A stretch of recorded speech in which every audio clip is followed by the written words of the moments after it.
guys, welcome back to Pillbox Movies. I'm Hank, and today we're going to be watching the 1967 Taiwanese film Dragon Inn. This is a film by director King Hu.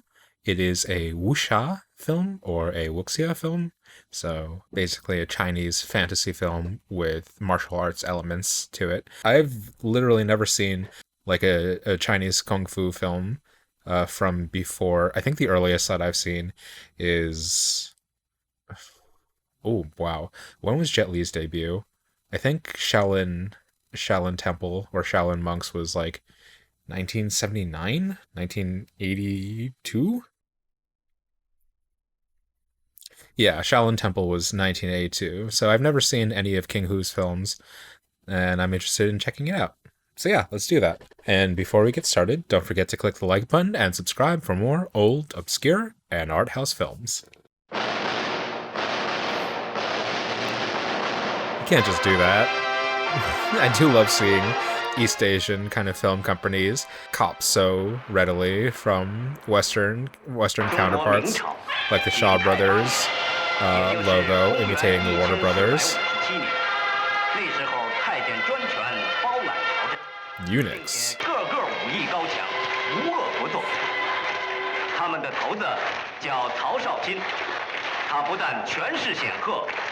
Being a eunuch does grant you power. We kind of see this, or I've seen this kind of tying of dark kind of Shaolin arts or kung fu arts with like mysticism or sexuality with the Jet Li vehicle Swordsman too. I forget what its other name is, but in that it's like an adaptation of a Chinese fairy tale, and one of the characters is like a hermaphrodite or like a trans character who in reading the sacred scrolls actually becomes a woman in order to gain her kung fu prowess.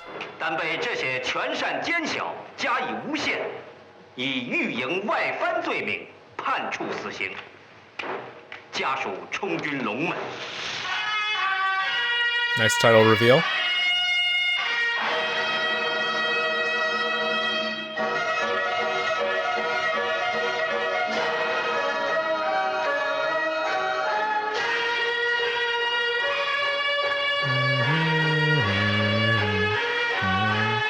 Sounds like the Once Upon a Time in China theme.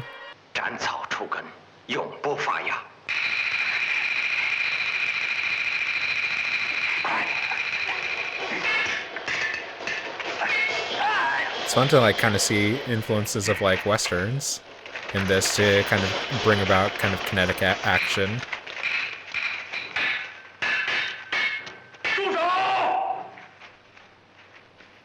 And I like the kind of very apparent in the choreography, the kind of rhythm that this takes.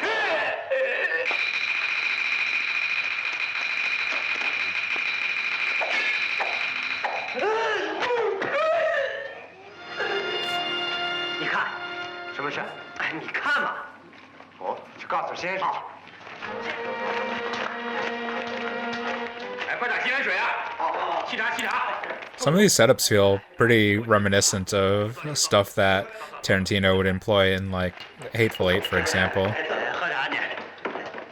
So it's interesting to like kind of get a sense of how he integrates different traditions into one unified or remixed kind of form.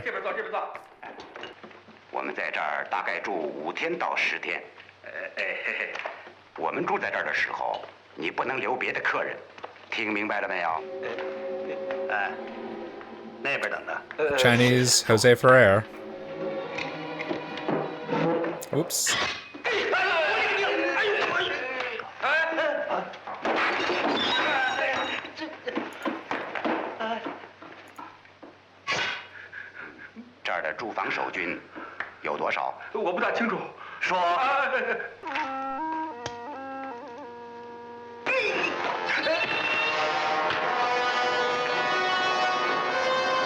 It is definitely an interesting approach to violence in terms of its rhythm.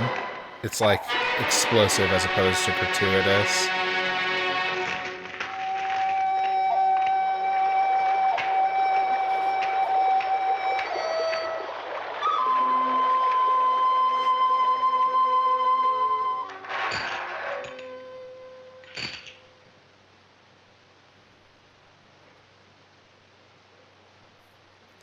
It really feels like a Western. It's very, very interesting. 我看您呐，还是快走吧。哦，为什么？因为……因为……哎，怎么不玩了？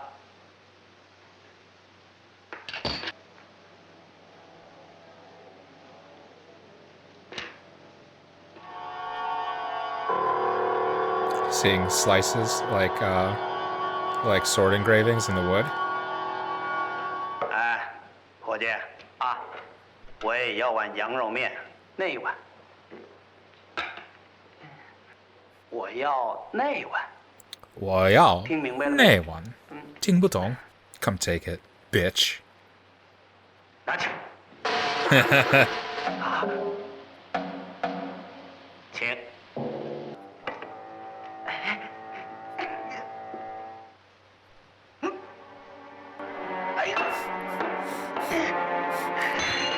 Man, he be trolling these guys hard. What the fuck? Come on. He has a secret tolerance built up. Whoops.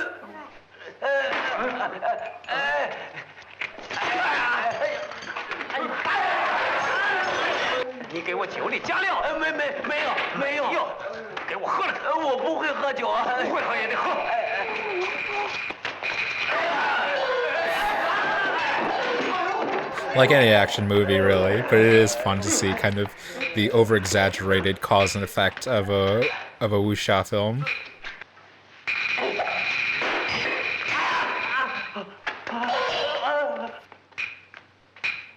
Nice framing.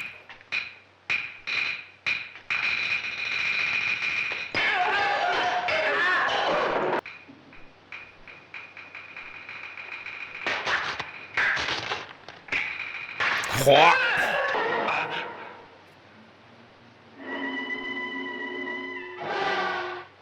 大等头，刚才大等头，刚……快点洗脸水！哎，您在什么地方发财？啊，我懒散的很。啊，什么地方有人赏饭吃呢？我就待一阵。上边嘱咐我们，办案的时候不许有闲人在场。哎。 我明白，您是让我走哦，不敢。您要是赏我这个面子，我将来一定重谢您。那倒不必。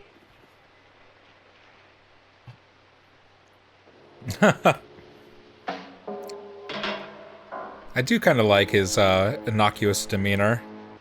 好，这个您交给那位。再见啊！再见。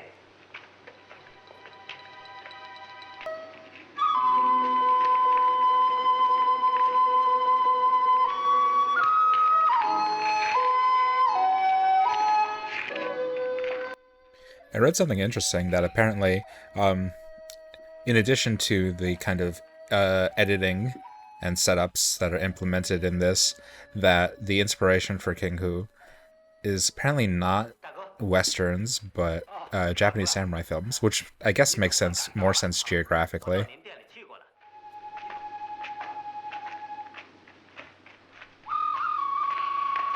Okay, so they're waiting for General Yu's children to arrive.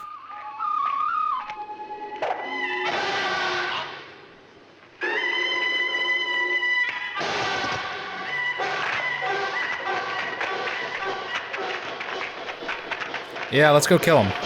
掌柜的是谁？我是这儿掌柜的。好好的跟你说话，你为什么不开门？二位何必搭铺呢？我把我那间房让给你们。那真不好意思。大伙儿都是出门人，应该彼此有个照应。两位既是差官， Yeah, 有没有 nice 看见 camera 一帮 work. 起戒的犯人，一男一女，还带着个小孩儿？嗯。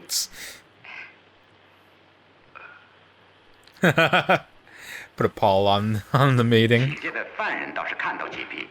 你知不知道姓什么？发配到什么地方去？姓张，是我们的一个远亲，发配到天寿去的。没看见。这酒不行啊！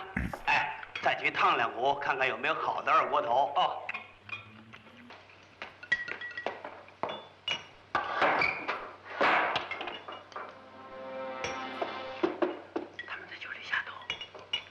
现在我来赔个不是，来，咱们干一杯，干杯！ That was a subtle pass off.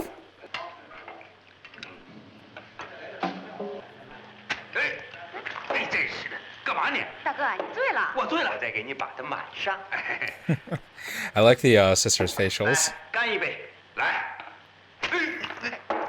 你是醉了，别喝了，等会儿啊有心口 She kind of looks like Daisy Ridley. Asian Daisy 你 Ridley. 临来的时候，娘不是叫我看着你吗？ We got Asian Jose Ferrer, 这酒啊厉害着 Asian 呢。 Daisy Ridley. 我这个兄弟啊，处处管住我。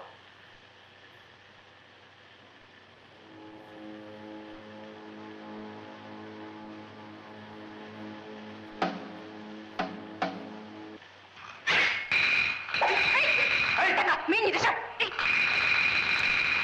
敬酒也没这么敬法呀。 能打开？ Yeah, all this like really feels like Once Upon a Time in the West to me. Once Upon a Time in the West would be like 64, 65? And obviously there's no... I have no idea if King Hu saw Once Upon a Time in the West, but the use of this kind of desert landscape or this rocky landscape, the like single stronghold. I mean, I guess you could compare it to like the Magnificent Seven or Seven Samurai, but Magnificent Seven was like 67. It was later, right?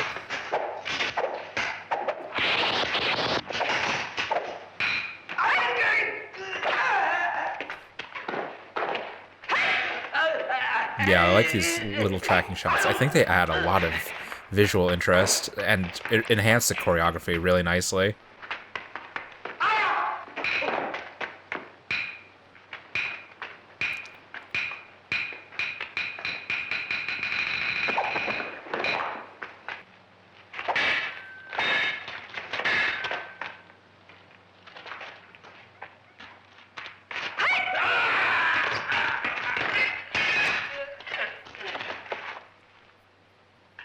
And it is cool the way they managed to find a lot of visual interest, or the ways in which they find visual interest with such a muted color palette, with this kind of sandy, rocky terrain.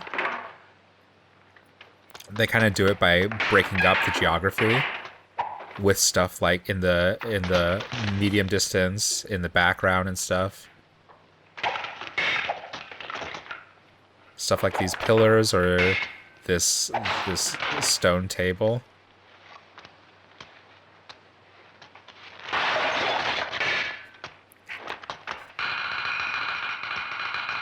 Does a really good job of keeping it like rich and visually engaging. And the few kind of breaks in color you do get are from the costumes of the leads. Lots of very, very small but evocative design decisions. And again, kind of like a Jackie Chan film, like using landscape, using geography to kind of inform the choreography. It doesn't feel like it was choreographed in a studio. It feels like it makes use of landscape.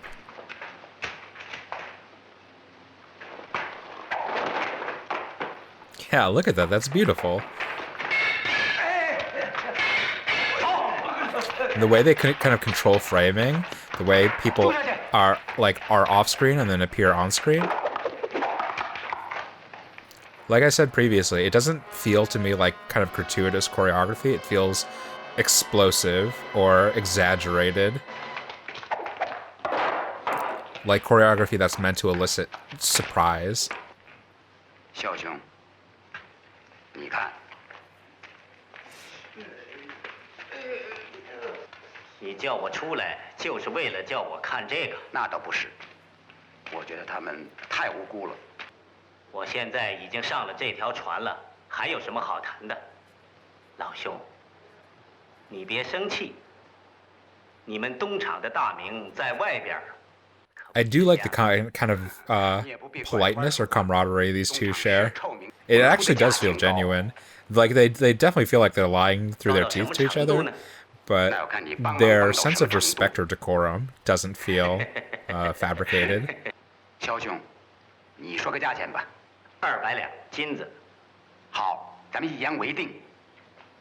咱们是先前后货。去你妈的！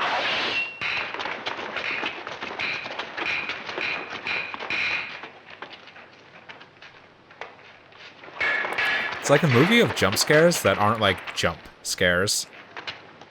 缠着呢。哦。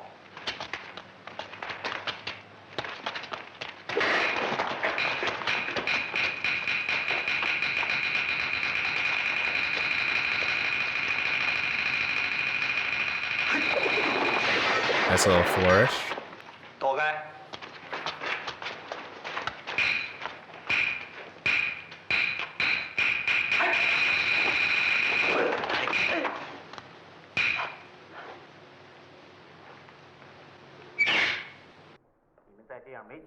This is like its own kind of Mad Max thing. He's like just like a wandering dude who ends up helping the people in need in this particular story. This is also true of the Legend of the Swordsman series. That the like monk or faction, the brotherhood that Jet Li is a part of, they have some alignments and some affiliations, but for the most part, they're kind of doing their own thing, and they kind of weave in and out. Jet Li's character in particular weaves in and out of these kind of larger stories of political intrigue and usurpment and regime coup d'etats. And in terms of the visual interest again, just adding this little bit of incline to this fight gives it a little bit of variation from the fights that are recurring by the inn.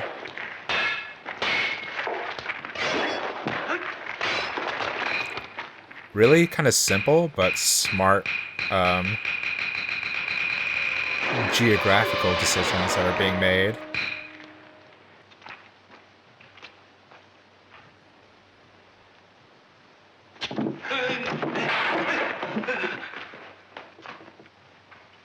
吴掌柜的，我能不能跟您说几句话？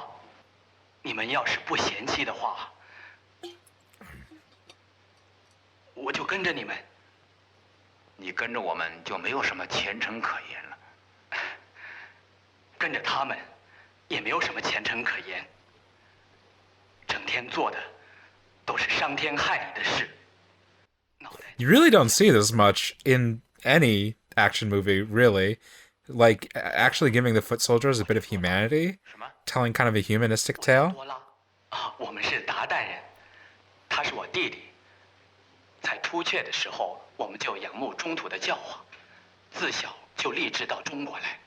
最厉害的是他的剑法，快、准，可是他又喘病，不能太累。好快的剑 And that's cool, kind of giving the villain a handicap. It reminds me of the swordsman in Rurouni Kenshin, which we can't talk about because that author has gone fully loco. 参见都主。 你在这儿搞得一塌糊涂，卑职该死。那些人的确是身手不凡。翻头，看你那狼狈的样子，还不把衣服换换？是。And like if they get a cut or they get a wound, they retain the scar. Like the movie is pretty insistent on being internally consistent.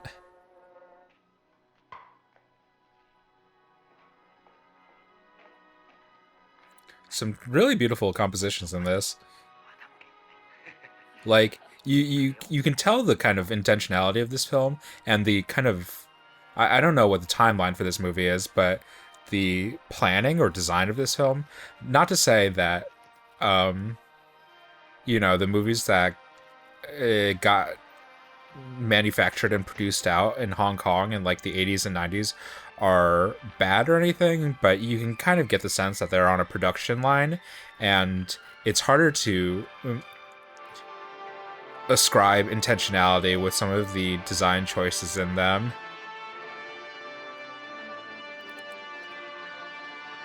Especially like visually. Some of the design elements like are just kind of true for the genre or for the time or for the style, but in terms of individual design in like the way that they're shot or the way that they're edited, it's harder to distinguish those sort of things. I'm having fun with this. It's like a siege movie.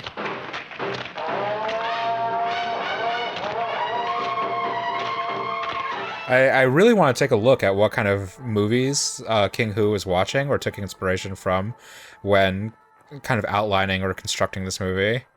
Because there are a lot of elements that don't seem traditional to the linealogy of Wuxia films that I know. My very limited understanding. But like this feels like Once Upon a Time in the West. It feels like Seven Samurai. There's all these different kind of reincorporated elements that feel really refreshing to see in the wuxia format.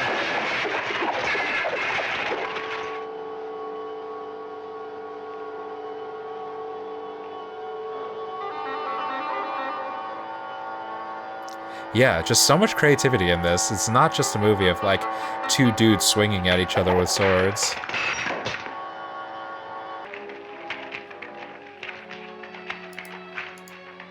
Oh, 过了那座山就不怕了。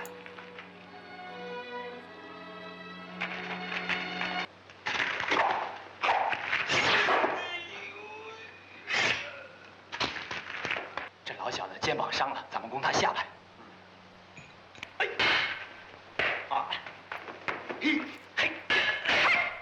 Yeah, and it never feels like it never feels like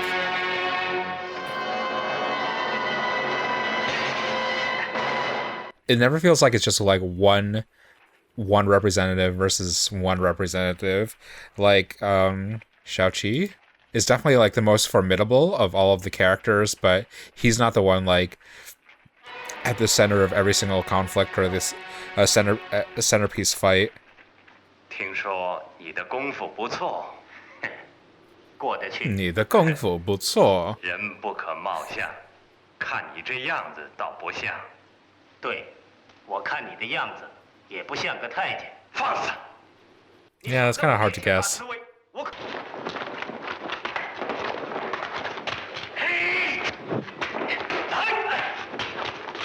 听说你练过童子功，这可不容易。 这玩意儿非得6根清净不可。不过这在你也没什么。Always gotta make fun of the eunuchs. 6根也没法不清净啊！哎 Screw you guys, I'm going home. Do not show your dick. Please do not show your ballless dick. I mean, I'd love that if that was the direction they took, but it just comes as a surprise. Iconic umbrella. Iconic umbrella sword. Was there ever a better kind of blade-based prop than an umbrella sword? The ultimate pacifist hard-ass route. 哎呀，真悬呐！我差点跟你一样。哎呀。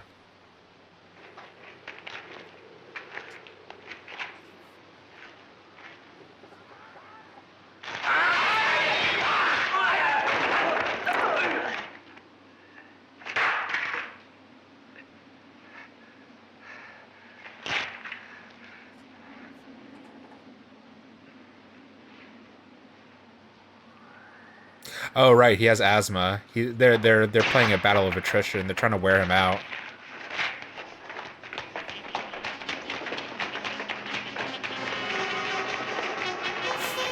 Okay, I didn't want this to happen.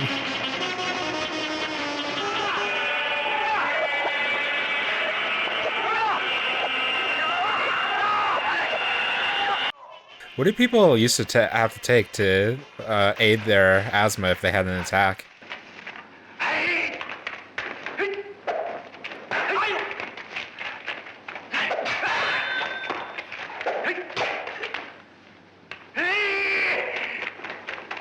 Ooh, you actually heard the echo. That's cool. That's something you don't get unless you're actually recording on location.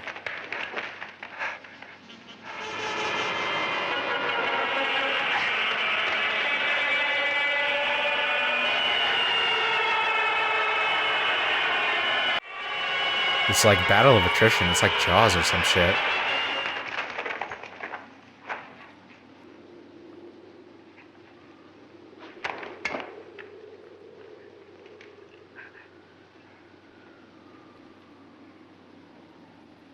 Jesus, are they all gonna die?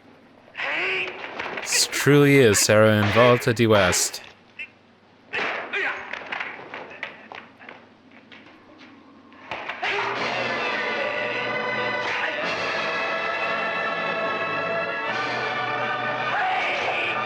Oh, Jesus.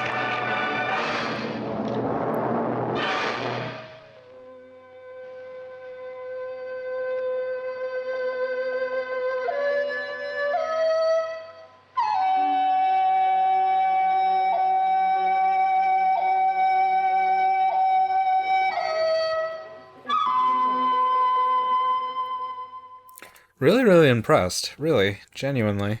It came in with kind of different expectations as to what this movie would be. I thought it would be kind of I don't know how to describe it, like an old, festered, perfunctory or obligatory kind of movie with some like nice choreography elements, and it turned out like completely about face to my expectations. The choreography was good, but it's not anything necessarily to write home about. But in terms of the direction and design elements of the movie, I thought it was really, really well crafted and well made. And yeah, the things that I thought that were highlighted well were evocative camera work and the kind of build and suspense and in explosive kind of action, the internal logic the movie had that made a lot of sense, and a kind of like humanistic view of plurality defeating tyranny in the end.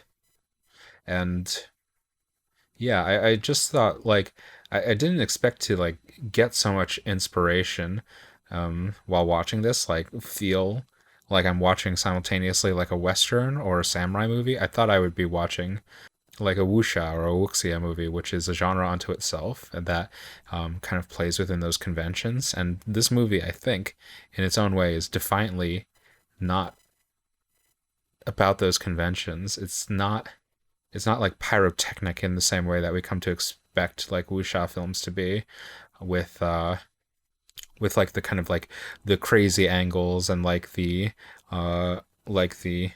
up angle kind of people doing that sort of choreography thing, and sounds of like of robes snapping and stuff. Yeah, this is very, very different from its successors.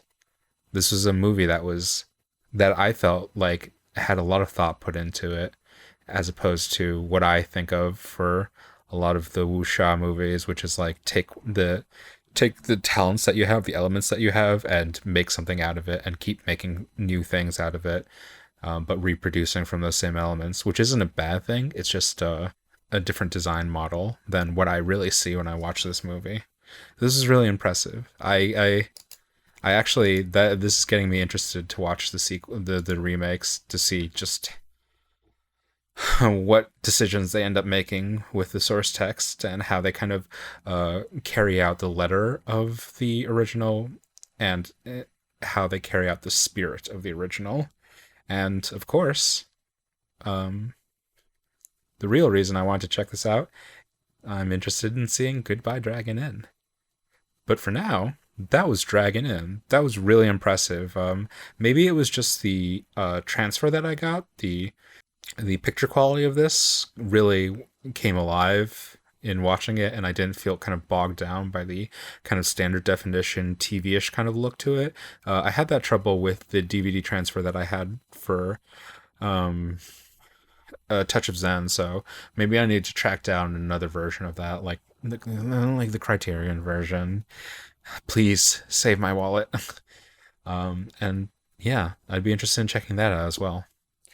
Let me know if you've seen Dragon Inn, if you've seen any of King Hu's other films. Leave a like and subscribe for more old, obscure, and art house films. And until next time, keep watching good movies.